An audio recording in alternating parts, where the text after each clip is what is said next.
Ça bouge également dans le domaine des sciences, grâce à Laurence Beauvillard, qui a rencontré une professeure d'écologie du Musée national d'histoire naturelle, qui signe un ouvrage intitulé « À la cueillette des plantes sauvages utiles ». Et pour savoir si ces plantes utiles se trouvent vraiment partout, eh bien Laurence Beauvillard a lancé un défi à cette professeure d'écologie.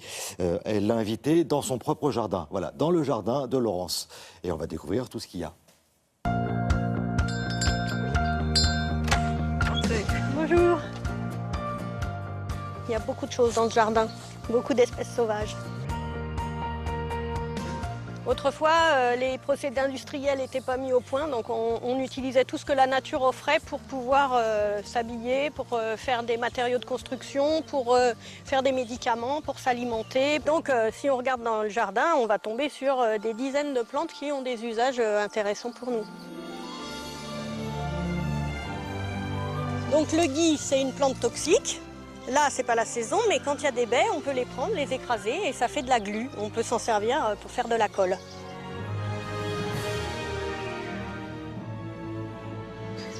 Les boutons de pâquerette, on peut les confire dans le vinaigre et ça fait un excellent condiment.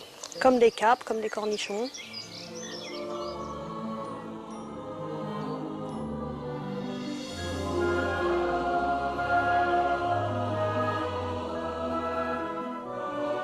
Ça, c'est une brosse à chien-dent. C'est fait avec les racines de plantes qui ressemblent à ces plantes-là, des graminées. Ici, on voit qu'elles sont bien costauds et donc quand on les arrache, on peut voir les racines qui servent à faire ces brosses. Cette plante, c'est du plantain. Elle est précieuse parce que c'est une plante qui pousse souvent à proximité des orties et qui justement apaise les piqûres d'orties. Ici, il y a pas mal de plantes intéressantes. Donc on a le chardon, qui est une plante avec beaucoup de fibres. Donc on peut faire des choses comme du tissu, des cordages, du papier. Et puis on a la fameuse ortie. Alors l'ortie, c'est une plante qui a énormément de propriétés à la fois sur le plan nutritif, plein de vitamine C, on peut faire des soupes excellentes. Elle soigne toutes les anémies. Et puis, c'est aussi une plante qui a des fibres et donc on peut en faire des textiles, du papier. Et je propose d'ailleurs qu'on essaye de faire du papier avec cette touffe d'ortie.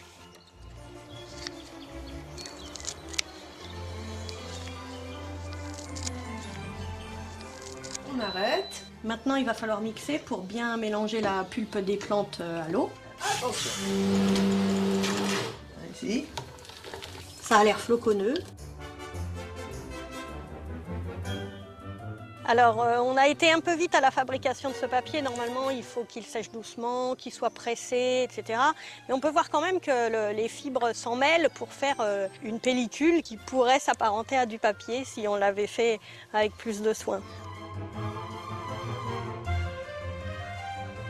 L'ortie, c'est vraiment la plante reine des plantes sauvages.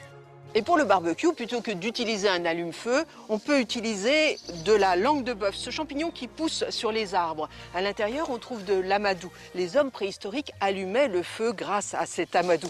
Et en fin de compte, c'est un allume-feu formidable. Voilà. Et pour le sport, évidemment, on peut utiliser non pas un briquet, mais un petit silex. Mais là, ça va prendre un peu plus de temps, c'est pour la prochaine fois.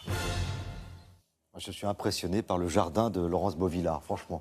Parce que je ne pouvais pas l'inviter dans mon jardin, j'en ai pas. Voilà, donc toutes les plantes, vous le voyez, sont très utiles. Merci beaucoup, Laurence.